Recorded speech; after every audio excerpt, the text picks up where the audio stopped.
आपका स्वागत है दोस्तों क्लास 9th साइंस के मोस्ट इम्पोर्टेंट चैप्टर में जीवन की मौलिक इकाई। ये चैप्टर मोस्ट इम्पोर्टेंट है दोस्तों। एग्जाम में इस चैप्टर से ज़्यादातर क्वेश्चन पूछे जाते हैं, तो वीडियो को ध्यान से देखिएगा। पहला क्वेश्चन है, सर्वप्रथम कोशिका की खोज किसने की? तो इसका सही आंसर है रॉबर्ट हुक। सभी बच्चों को इस क्वेश्चन का आंसर पता होता है। जिन्हें पता था वह कमेंट करें यस। दूसरा नंबर देखेंगे दोस्तों, कोशिका की खोज कब हुई? तो कोशिका की खोज जो है 1665 ईस्वी में हुई थी और ये क्वेश्चन मोस्ट इम्पोर्टेंट है। ये भी एग्जाम में ज़्यादातर पूछा जाता है। अब देखेंगे तीसरा नंबर में, सेल कोशिका शब्द की उत्पत्ति से संबंधित वैज्ञानिक का नाम है। तो वैज्ञानिक का नाम क्या है? तो सभी को पता है रॉबर्ट हुक। क्या है? Robert Hooke. अब यहाँ पे देखेंगे दोस्तों चौथा नंबर, कोशिका सिद्धांत का प्रतिपादन किसने किया था? तो ये क्वेश्चन भी मोस्ट इम्पोर्टेंट है। इसका प्रतिपादन करने वाला का नाम स्लाइडेन एवं स्वान था, याद रखेंगे। अब देखेंगे पांचवा नंबर, जीव द्रव्य की सर्वप्रथम खोज किसने की? तो इसका खोज जो है पुरुकंज ने किया था। इसका आंसर हो जाएगा 1 नंबर। अब यहाँ पे देखेंगे दोस्तों छठा नंबर, मानव शरीर की सबसे बड़ी कोशिका है। तो सबसे बड़ी कोशिका तंत्रिका कोशिका है, याद रखेंगे। ये भी क्वेश्चन मोस्ट इम्पोर्टेंट है। एग्जाम में ये क्वेश्चन भी बार बार पूछा जाता है। 7 नंबर में देखेंगे दोस्तों, जीव शरीर की रचनात्मक एवं क्रियात्मक इकाई क्या है? तो सभी को पता है कोशिका। क्या है? कोशिका। ये भी क्वेश्चन मोस्ट इम्पोर्टेंट है। इसे भी आप पढ़ लीजिएगा 2 बार 3 बार, आपको याद हो जाएगा। अब देखेंगे 8 नंबर, सबसे छोटा एक कोशिकीय जीव कौन सा है? तो सबसे छोटा एक कोशिकीय जीव है माइक्रोप्लाज्मा। इसको याद रखिएगा, ये भी क्वेश्चन मोस्ट इम्पोर्टेंट है।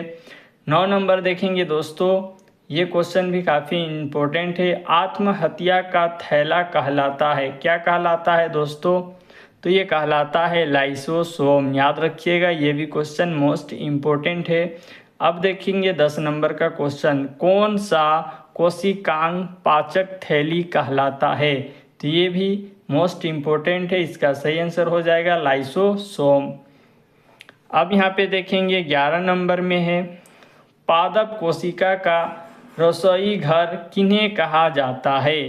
तो ये इसका आंसर हो जाएगा हरित लवक। ये भी क्वेश्चन मोस्ट इम्पोर्टेंट है। कम से कम आप इस वीडियो को 2 बार देख लेंगे तो आपको पूरा याद होता चला जाएगा, और आपको एग्जाम से पहले भी ये क्वेश्चन को देख के जाना है, आपको याद रहेगा। यहाँ पे देखेंगे 12 नंबर का क्वेश्चन, पादप कोशिका के सबसे बाहरी आवरण को क्या कहते हैं? तो उसको कोशिका भित्ति कहते हैं, याद रखिएगा। ये भी क्वेश्चन मोस्ट इम्पोर्टेंट है। मैं आपको बता दूं, मैं भी आप ही की तरह एक स्टूडेंट था। 2023 में मैंने एग्ज़ाम लिखा था जिसमें मैंने 84% लाया। इन्हीं सब क्वेश्चनों को बार बार पढ़ करके और रिवाइज कर करके। तो आपको सपोर्ट करना है अपने भाई को, और सब्सक्राइब कर लेना, लाइक भी करना। अभी मैं आपको 13 नंबर का क्वेश्चन दिखाता हूँ। अब हम लोग 13 नंबर में आते हैं। देखेंगे 13 नंबर का क्वेश्चन, तारक केंद्रक का कार्य है। तो इसका कार्य जो है तुर्क निर्माण है दोस्तों। इसका सही आंसर हो जाएगा 2 नंबर।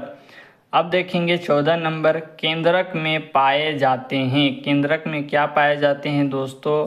क्रोमोसोम पाए जाते हैं। इसका सही आंसर है। ये भी क्वेश्चन मोस्ट इम्पोर्टेंट है दोस्तों। यहाँ पे देखेंगे 15 नंबर में, इनमें से कौन प्रोटीन निर्माण का केंद्र है?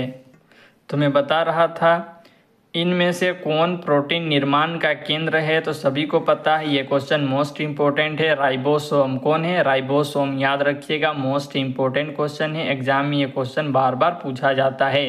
अब देखेंगे दोस्तों 16 नंबर का क्वेश्चन, पादप कोशिका का कौन सा भाग निर्जीव होता है? तो कोशिका भित्ति निर्जीव होता है, याद रखेंगे। मोस्ट इम्पोर्टेंट क्वेश्चन है, आप इसे ज़रूर याद रखिएगा। मैं आपको 10 क्लास का भी क्वेश्चन बताता हूं दोस्तों, 10 क्लास के इम्पोर्टेंट क्वेश्चन। तो वीडियो को सब्सक्राइब कर लें। आपको नेक्स्ट ईयर्स में आपको 10 क्लास के भी वीडियो मिलेंगे और 9th क्लास के मैं वीडियो तो डालता ही हूँ, साथ साथ 10 का भी डालता हूँ। आप ही की तरह मैं एक स्टूडेंट हूँ। अपने भाई को आप सपोर्ट ज़रूर करें और इस वीडियो को ज़रूर से ज़रूर अपने दोस्तों में शेयर करें ताकि उनको भी ये वीडियो मिल सके और इससे हेल्प ले सके। 17 नंबर का क्वेश्चन देखेंगे दोस्तों। तारक तारक काय पाया जाता है? तो ये पाया जाता है कोशिका द्रव में, याद रखेंगे। ये भी क्वेश्चन इम्पोर्टेंट तो है लेकिन ये थोड़ा इम्पोर्टेंट है, कभी कभार ये क्वेश्चन पूछता है, तो याद रखिएगा। तारक काय पाया जाता है कोशिका द्रव में। अब यहाँ पे देखेंगे 18 नंबर का क्वेश्चन। वर्णनात्मक परागमीय झिल्ली कहते हैं। तो ये कहते हैं कोशिका झिल्ली को। किसको कहते हैं दोस्तों? कोशिका झिल्ली को कहते हैं। अब यहाँ पे देखेंगे 19 नंबर में, पीले, नारंगी अथवा लाल रंग के रंजकों में कौन सा पदार्थ पाया जाता है? ये क्वेश्चन मोस्ट इम्पोर्टेंट है। तो पाया जाता है कैरोटीन पाया जाता है, याद रखेंगे दोस्तों, मोस्ट इम्पोर्टेंट ये क्वेश्चन है। कैरोटीन पाया जाता है। 20 नंबर का क्वेश्चन देखेंगे। केंद्रक द्रव्य में मुख्यतः कितने प्रकार की रचनाएं पाई जाती है? तो 2 प्रकार की रचनाएं पाई जाती है। ये भी क्वेश्चन मोस्ट इम्पोर्टेंट है, तो याद रखिएगा। अब देखेंगे 21 नंबर वाले क्वेश्चन। एक कोशिका जीव नहीं है, कोशिका जीव नहीं है तो युगलीना ये कोशिका जीव है, अमीबा भी एक कोशिका जीव है, जीवाणु भी एक कोशिका जीव है, कवक कोशिका जीव नहीं है। तो इसका सही आंसर हो जाएगा 4 नंबर। अब यहाँ पे देखेंगे 22 नंबर। झिल्लियों से घिरा हुआ कोशिका द्रव में पाया जाने वाला अंगक जिसमें पाचक रसायन या एंजाइम पाए जाते हैं कहलाते हैं लाइसोसोम। क्या कहलाते हैं? लाइसोसोम कहलाते हैं, याद रखिएगा। अब देखेंगे 23 नंबर का क्वेश्चन। कोशिका के अंदर प्रोटीन का संश्लेषण कहाँ होता है? मोस्ट इम्पोर्टेंट क्वेश्चन है दोस्तों, ये क्वेश्चन को आपको याद कर लेना है, काफ़ी इम्पोर्टेंट क्वेश्चन है। तो ये पाया जाता है, प्रोटीन का संश्लेषण कहाँ होता है? ये होता है राइबोसोम में होता है, याद रखिएगा, मोस्ट इम्पोर्टेंट है। अब यहाँ पे देखेंगे 24 नंबर में, माइटोकॉन्ड्रिया का एक कार्य है। तो ये इसका याद रखिएगा, ये भी मोस्ट इम्पोर्टेंट है। तो माइटोकॉन्ड्रिया का एक कार्य क्या है? ऊर्जा उत्पादन, मोस्ट इम्पोर्टेंट है। इसका सही आंसर हो जाएगा 1 नंबर। ये क्वेश्चन को आपको हर हाल में याद कर लेना है।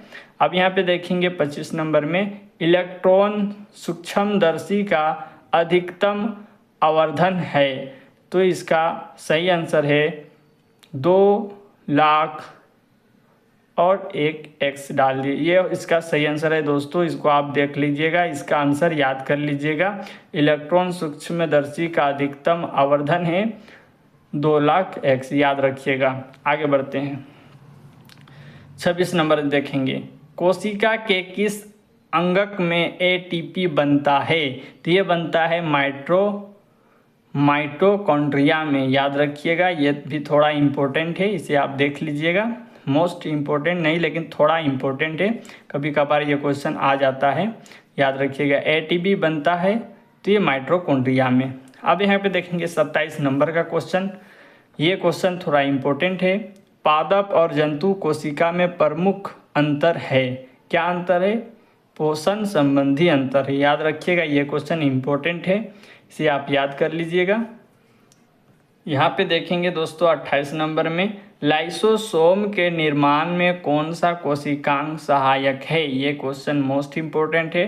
तो ग्लोजी उपकरण सहायक है, याद रखिएगा। ये क्वेश्चन मोस्ट इम्पोर्टेंट है दोस्तों, इसे आप जरूर याद कर लीजिएगा। 29 नंबर में आते हैं दोस्तों, विष एवं दवाओं के जहरीलेपन को समाप्त करने में कौन सा कोशिकांग सहायक है? तो ये क्वेश्चन भी थोड़ा इम्पोर्टेंट है। इसका आंसर है अंतर्द्रव्य जालिका, इसका सही आंसर हो जाएगा दोस्तों। ये क्वेश्चन भी इम्पोर्टेंट है, इसे आप जरूर याद कर लीजिएगा कि विष एवं दवाओं के जहरीलेपन को समाप्त करने में कौन सा कोशिकांग सहायक है? तो याद करिएगा अंतद्रव्य जालिका। अब यहाँ पे देखेंगे 30 नंबर का क्वेश्चन, कौन सा लवक प्रकाश संश्लेषण के लिए आवश्यक है? ये क्वेश्चन मोस्ट इंपोर्टेंट है, तो इसका आंसर हो जाएगा क्लोरोप्लास्ट। क्या हो जाएगा? क्लोरोप्लास्ट। कौन सा लवक प्रकाश संश्लेषण के लिए आवश्यक है? क्लोरोप्लास्ट। मोस्ट इंपोर्टेंट क्वेश्चन है, इसे आप जरूर याद कर लीजिए। 31 नंबर देखेंगे, कोशिका में क्रोमोसोम कहाँ पाए जाते हैं? तो केंद्रक में। कहाँ पाए जाते हैं दोस्तों? केंद्रक में। इसे आप जरूर याद कर लीजिए कि यह भी मोस्ट इंपोर्टेंट है। एग्जाम में ये क्वेश्चन बार बार दोहराया जाता है, मतलब कि बार बार पूछा जाता है। अब यहाँ पे देखेंगे दोस्तों 32 नंबर, पादप कोशिका की भित्ति किस पदार्थ से बनी है? तो ये बनी है सेल्यूलोज। किससे बनी है? पादप कोशिका की भित्ति सेल्यूलोज से बनी है। इसे आप याद करेंगे, ये भी इम्पोर्टेंट क्वेश्चन है। अब यहाँ पे 33 नंबर का क्वेश्चन है, कोशिका झिल्ली किसमें उपस्थित होती है? तो ये होती है जंतु कोशिका में। ये भी क्वेश्चन मोस्ट इंपॉर्टेंट है। तो मैंने इस चैप्टर के मोस्ट इंपॉर्टेंट क्वेश्चन आपको बता दिए हैं, आपको याद करना आपकी जिम्मेदारी है। आप इसे एग्जाम से पहले भी देख लेंगे तो आपके लिए काफ़ी हेल्प मिलेगी, और अपने दोस्तों तक जरूर शेयर करेंगे दोस्तों। और जो भी मेरी तरह एक स्टूडेंट है वे अपने इस भाई को जरूर सब्सक्राइब कर ले और अपने दोस्तों तक शेयर करें। बस यही चाहता हूँ। चलिए मिलते हैं नेक्स्ट वीडियो में।